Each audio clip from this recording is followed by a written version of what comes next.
छत्तीसगढ़ और मध्य प्रदेश के मिलाकर 4 सांसदों ने रेल मंत्री अश्विनी वैष्णव जी को पत्र लिखा है रीवा बिलासपुर ट्रेन को छत्तीसगढ़ के दुर्ग तक चलाने के लिए। अभी फिलहाल ये ट्रेन छत्तीसगढ़ के बिलासपुर तक चलती है। बिलासपुर में सुबह पहुंच जाती है और फिर वहां से रात को शाम को निकलती है। लगभग 10 घंटे के आसपास बिलासपुर में खड़ी रहती है ये ट्रेन। तो क्यों ना इस ट्रेन को बिलासपुर से बढ़ा के रायपुर या दुर्ग तक चला दिया जाए, जिससे यात्रियों को और सुविधा मिल जाए, एक और ट्रेन मिल जाए दुर्ग तक के लिए। और क्योंकि रीवा से दुर्ग तक के लिए कोई ट्रेन नहीं है, दुर्ग में रायपुर में बहुत सारे लोग रहते हैं, रीवा के सतना के, तो उनको भी एक सुविधा मिल जाएगी दुर्ग तक के लिए, रायपुर तक के लिए। तो क्यों ना इस ट्रेन को रीवा से बिलासपुर तक जो चलती है उसको बढ़ा के दुर्ग रायपुर तक कर दिया जाए। अगर मैं बात करूं कौन कौन वो सांसद हैं जिन्होंने लेटर लिखा है रेल मंत्री को, तो मैं बता दूं रीवा से सांसद हैं जनार्दन मिश्रा जी, दुर्ग के सांसद हैं विजय बघेल जी, बिलासपुर के सांसद हैं तोखन साहू जी, ये केंद्रीय मंत्री भी हैं, महासमुंद की सांसद हैं राजकुमारी चौधरी जी। 3 सांसद छत्तीसगढ़ से और 1 सांसद मध्य प्रदेश रीवा से। इन लोगों ने रेल मंत्री को लेटर लिखा है कि जो ट्रेन रीवा से बिलासपुर तक चल रही है उसको आप दुर्ग या रायपुर तक एक्सटेंड किया जाए।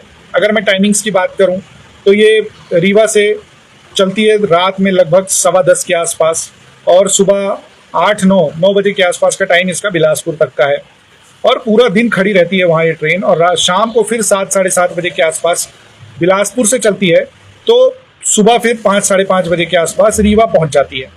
तो क्यों ना इस ट्रेन को एक्सटेंड कर दिया जाए दुर्ग से, अगेन 4-5 घंटे का और रनिंग करवा के इसको वापस लाया जाए। एक और रैक भी चल जाएगा, हालांकि अभी 2 रैक तो चल ही रहे हैं, एक और रैक चल जाएगा तो मेंटेनेंस वगैरह के लिए भी सुविधा रहेगी। तो ये सारी चीज़ें देख के, ये सारी चीज़ें समझ के ऐसा कोशिश किया जा रहा है कि इस ट्रेन को बिलासपुर से बढ़ा के दुर्ग तक कर दिया जाए। अब देखिए क्या होता है। हालांकि अभी जो भी कोशिश रहती है वो हो जाए और उसके बाद इस एरिया में, यानी कि रीवा से सतना हो गया, मैहर हो गया, कटनी हो गया, उमरिया, शहडोल, अनूपपुर, ये डिस्ट्रिक्ट प्लेसेस के नाम बता रहा हूँ। इसके अलावा और भी बहुत सारे छोटे बड़े स्टेशन हैं, टोटल मिला के 26 स्टॉप्स हैं अभी तक इसके। और दुर्ग तक जाएगी तो और 4-5-6 और बढ़ सकते हैं, तो लगभग 30 के आसपास स्टॉपेजेस और हो जाएंगे, तो और लोगों को ये सुविधा मिलेगी। एक नई ट्रेन नहीं दी जा सकती तो एटलीस्ट इसी को एक्सटेंड करवा दिया जाए तो डेफिनेटली अच्छा रहेगा ये जो ट्रैवल करते हैं उनके लिए। और रीवा से बहुत सारे लोग छत्तीसगढ़ जाके काम करते हैं, उनको भी आने जाने के लिए सुविधा हो जाएगी। बहुत सारे लोग छत्तीसगढ़ से रीवा और आसपास के एरियाज़ में आते हैं काम करने के लिए। सतना, रीवा, कटनी, ये बहुत बड़े इंडस्ट्रियल बेल्ट्स भी हैं, काफ़ी सारी छोटी बड़ी इंडस्ट्रीज़ हैं यहाँ पे, तो यहाँ पे छत्तीसगढ़ से भी काफ़ी लोग आ जाते हैं। और भी पहले छत्तीसगढ़ और एमपी एक ही था, तो उस कारण बहुत सारे लोग ऐसे हैं जो एंसेस्ट्रल वे ऑफ एडिक्शन है यहाँ पे जुड़े हुए हैं इस एरिया से, तो उनके लिए काफ़ी फ़ायदा हो जाएगा। तो कुल मिला के इस ट्रेन को बढ़ जाने में सबके लिए फ़ायदा ही है। अब देखते हैं रेल मंत्री जी ने क्या रिप्लाई किया है इस ट्रेन के लिए, क्या वो बोलते हैं, देते हैं या नहीं देते हैं।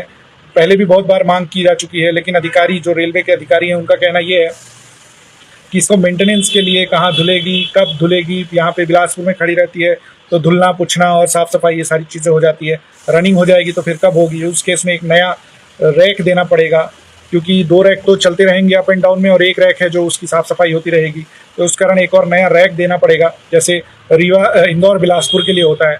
तो उस तरह से चीज़ें होंगी, लेकिन अभी देखते हैं आगे क्या होता है और जो भी होगा उसकी अपडेट आपको इस पेज में आपको ज़रूर दी जाएगी। बहुत बहुत धन्यवाद।